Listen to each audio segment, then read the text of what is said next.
पहला जो क्वेश्चन आपसे ये कह रहा है कि दे रखा है आपको कि गिवन बिलो का दो स्टेटमेंट दे रखा है, एजर्शन और रीजन का क्वेश्चन है।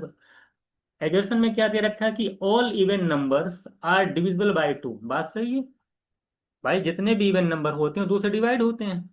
उसका रीजन दे रखा है कि an even number is defined as a number divisible by two, भी बात सही है। तो इसका एजर्शन भी सही है, रीजन भी सही है, यानी कि दोनों चीजें करेक्ट हैं, तो both A are correct and R is the correct explanation of ए।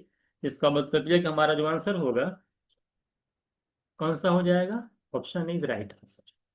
तो ये क्वेश्चन जो आपके एग्जाम में आया था, तो आप लोग बताइए कि इस क्वेश्चन को अगर आपने बेसिक चीजें पढ़ रखी हैं तो आपको इस क्वेश्चन को पढ़ने में जितना टाइम लगेगा सॉल्व करने में उतना टाइम नहीं लगना चाहिए था। 10 सेकंड के अंदर इस क्वेश्चन का आंसर आप कर सकते थे, बस सिर्फ पढ़ के आंसर करना है, या बाकी कुछ करना ही नहीं।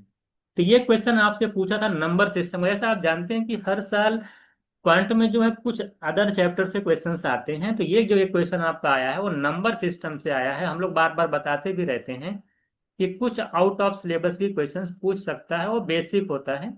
ये आपका नंबर सिस्टम का बहुत ही बेसिक क्वेश्चन था, विद इन 10 सेकेंड के अंदर आप पढ़ के आंसर कर देते। तो ऑप्शन इज राइट आंसर।